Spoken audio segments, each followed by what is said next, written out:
안녕하세요. 힐링 스팟입니다. 제가 작년 9월 모델 3를 구매한 지 이제 거의 1년이 되어 갑니다. 최근에 도로상에서 테슬라 모델 3, 모델 Y를 정말 많이 보게 되면서 많은 사람들이 구매했구나 생각했습니다. 오늘자 촬영 시점으로 누적 약 한 6,400km 탔고요.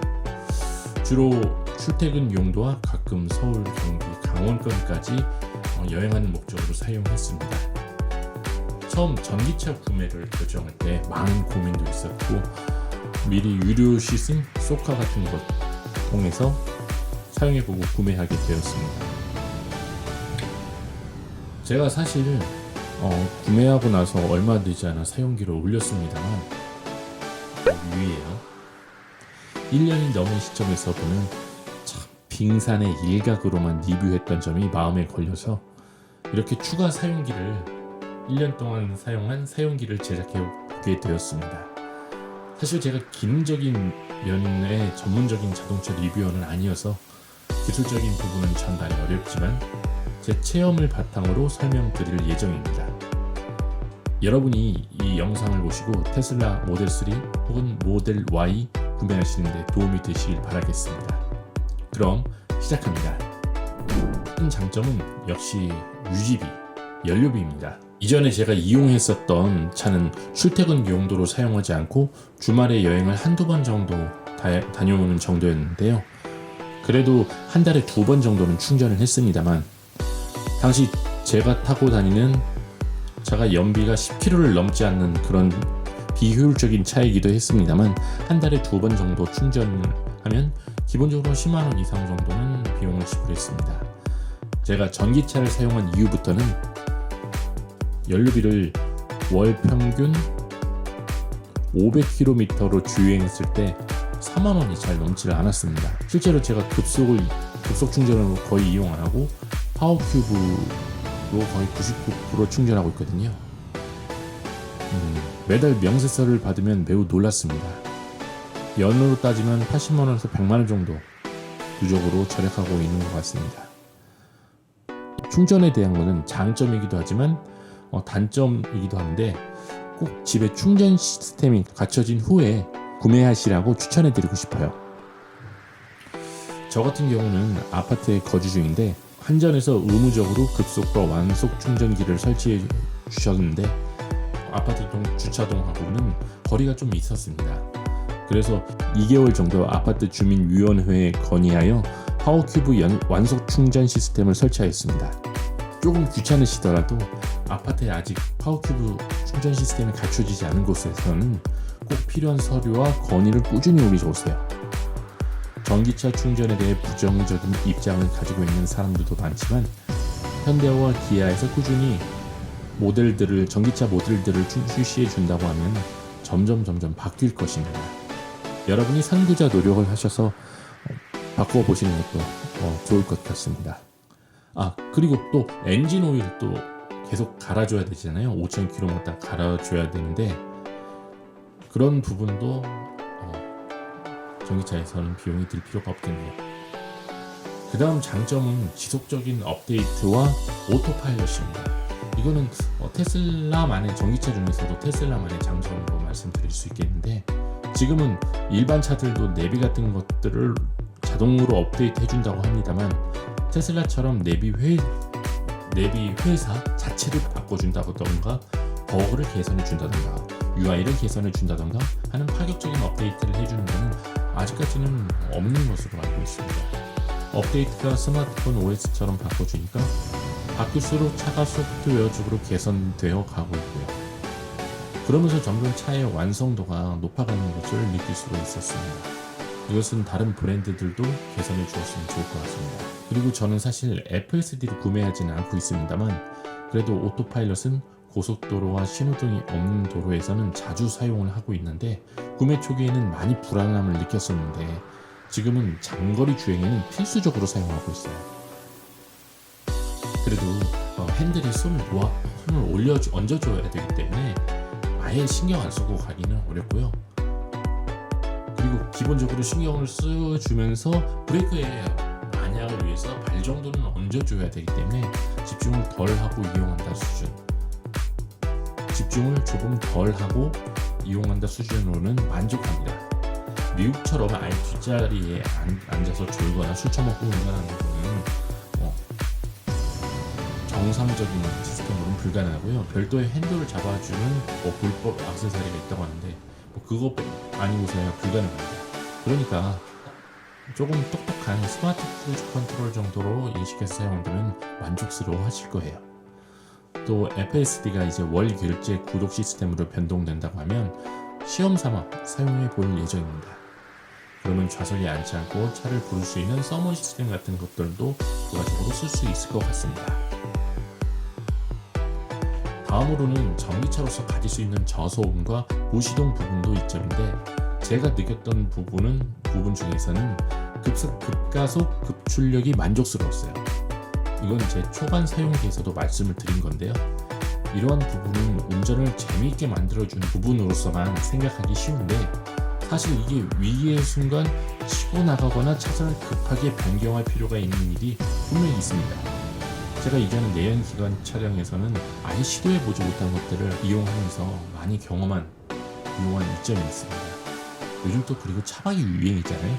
저도 지난번 7월 중에 첫 캠프에서 갑자기 차박을 시도해보았는데, 당시 매트릭스 없이 의자 위에서 자느라 등이 좀 뻐근하긴 했지만 캠핑 모드를 통해 시원하게 잠을 잘 수 있었습니다.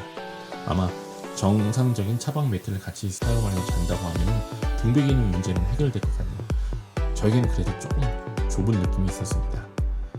그리고 정체 구간 중에서 이 시동이 없다 보니까 정체 중에서의 그 흔들림, 미묘한 흔들림이 주는 그 피로감 등은 확실하게 개선되는 것을 느낄 수 있었습니다. 그 외에 관심을 많이 받을 수 있다는 점, 또 얼리 아답터 인지를 가질 수 있는 점은 장점인데, 그게 반대적으로 왜 국산차 안 샀냐, AS 어떻게 할 거냐 라고 이렇게 하는 걱정하는 점은 반대적으로는 이미지일 수 있겠네요. 그리고 저는 지난달 리콜 명령을 받아가지고 한번 AS 센터를 다녀왔거든요. 즉 구매 시기에는 서울에 한 곳밖에 없었던 AS 센터가 4곳으로 늘어났습니다. 그리고 콜센터 전화통화는 지금도, 그때도 안 됐고 지금도 더럽게 안 되지만 어플을 통해서 AS 예약 스케줄을 잡을 수 있었고요. 가서 평소에 고장이 아닌지 의심스러웠던 부분에 대해서 직접 문의해 보았어요. 사실 제가 고장 다른 차였었으면 이건 좀 문제가 있지 않았나, 불량이 아니냐 라고 생각했던 부분은 테슬라에서는 다 정상이라고 했습니다. 그러니까 이 부분은 정상이라고 한다면 제가 소개하는 단점이라는 부분은 포함이 되겠네요. 계속해서 단점에 대해서 말씀드리겠습니다. 이건 모든 전기차 부분에서도 포함되는 내용인데, 첫 번째는 충전의 불편함입니다. 아직까지 휘발유, 경유처럼 충전의 인프라가 아직 덜 갖춰진 것은 사실이에요. 그리고 저희가 만약에 장거리 이동을 떠난다, 이동하는 곳에서 돌아올 곳에 그 충전 계획은 항상 세우고 가야 합니다. 이건 또 전기차 중에서 테슬라만의 또 어려운 점인데, 아직 DC 충전기가, 공식 인증 충전기가 나오진 않아가지고 사설적으로 판매되고 있다고 들었는데, 정식으로 나오는 DC 공식 인증 충전기를 기다리고 있거든요. 그게 나오지 않아서 인프라가 좀 아쉬운 부분이 있습니다. 그리고 최근 들어서 점점 충전 비용이 오른다고 하고 있거든요. 이거는 기존의 이점이었던 충전 비용의 혜택이 감소되는 부분이어서 기름값과 나중에는 거의 대동소이해지지 않겠냐는 우려가 있습니다. 그리고 제가 몇 개월 전에 충전을 끝나게 되면은 이거를 미리 바로 빼줘야 되는데, 충전 플러그를, 차에 꼽는 플러그를 미리 빼줘야 되는데 그러지 못해가지고 이게 물리게 되거든요. 그러면 다시 문을 열던가 이렇게 해서 시동을 켜줘야 되는데, 이걸 무리하게 뽑다가 충전을, 이게 단자 부분이 뽑아진 적이 있었어요. 그때 AS를 한 일주일 정도 후에 오게 되었는데, 그 기간까지는 차를 이용하지 못했던 그런 불편한 점이 있었습니다. 그리고 전기차인 만큼 내연기관 자동차들은 충분하게 소모품들을 갈아주면서 10만, 20만, 30만, 40만을 탈 수 있는데, 전기차로서는 계속 이렇게 이 수명이 계속 10만 20만 타게 되면 줄어들 게 분명하니까 그런 부분에 대해서는 단점일 수 있겠네요. 그리고 1년 동안 느끼면서 알게 된 단점에 대해서 말씀을 드리자면 이게 같은 가격대, 그러니까 이게 거의 모델 3도 거의 할인을 받는다고 해도 5천만 원 이상이 되기 때문에 그 가격에 비슷한 차들이 있잖아요. 수입차로 말하면 뭐 BMW 5 시리즈, 벤츠 뭐 E 클래스, 뭐 아우디 A6급 뭐 이 정도의 가격대들의 차들이 있는데 그 수입차 대비 승차감, 주행의 질감, 그다음에 뭐 너무 유명한 인테리어 아웃테리어의 마감, 이런 것들이 많이 부족합니다. 사실 그런 것들을 보고 테슬라를 구매하는 고객들은 별로 없을 거예요. 근데 그런 부분들이 많이 아쉬웠고요. 특히 주행 깜빡이를 힘풀 때 이게 우리나라처럼 이렇게 빡빡 이렇게 살짝만 힘을 줘도 자동적으로 이렇게 깜빡이가 켜지는 게 아니라 정확하게 뭐 센서를 눌러준다는 느낌으로 해보시는 분들은 아실 거예요. 센서를 정확하게 인지를 시켜준다라는 느낌까지는 눌러줘야 깜빡이가 작용하는데 이 부분을 적용하는데 좀 시간이 많이 걸렸습니다.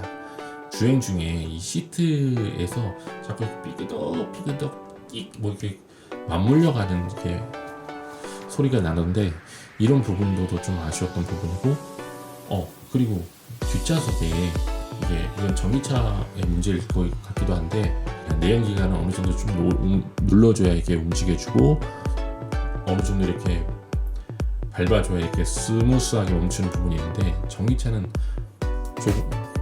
조금 즉각 반응하게 되니까 뒷좌석에서 민감하신 분들은 멀미가 난다, 이런 분들이 많았습니다. 제가 그 테슬라 커뮤니티에 가서 봤을 때 이런 현상들을 증상을 느끼시는 분들이 많다고 하더라고요. 물론 저는 운전 때는 거의 잡으니까 그런 불편함을 직접적으로 느끼지는 못했습니다만, 이렇게 뭐 자녀분이라든가 부모님이라든가 모시고 할 때 그런 증상을 겪는 분들이 좀 많았을 것 같습니다.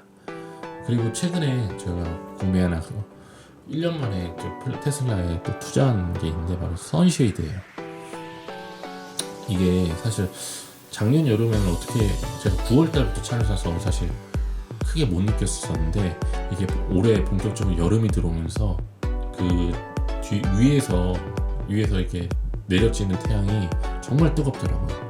알고 보니까 테슬라 커뮤니티에서 가장 많이 사는 부가 액세서리 중에 넘버원이 바로 선쉐이드라고 합니다. 이게 없을 땐 여름철에 진짜 머리가 익는 느낌이 어떤 건지 확실하게 경험할 수 있었습니다. 사용 1년 동안 하면서 모니터가 나간 적이 한 번 있었어요. 컴퓨터가 다운이 되듯이 화면이 검은 채로 움직이지 않았던 부분이 있었는데, 그래서 강제 리셋을 하고 들어오는데 모니터가 안 들어오더라고요. 물론 그 상황에서 주행이 됩니다만 매우 당황스럽습니다. 테슬라의 모든 컨트롤 하다못해 옆에 소프트박스까지 조절을 모니터를 통해서 해야 되는데 그 부분이 없는 것이 엄청 불안했고, 네, 잘 보셨나요?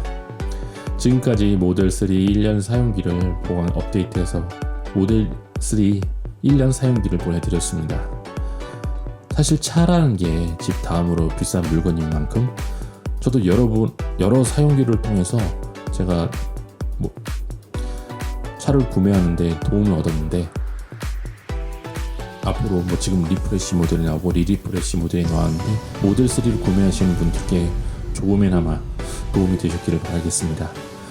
저는 모델 3를 처음으로 차로 프라이브로 구입을 하고 샀지만 1년이 지난 지금도 아직도 차를 보면 흐뭇하고 아주 설레는 감정이 느껴지는 것으로 봐서는 사기를 잘했다는 생각이 듭니다.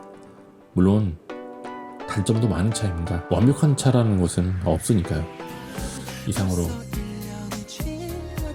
필름스팟 테슬라 1년 사용기를 마치고자 합니다. 지금까지 시청해주셔서 감사합니다.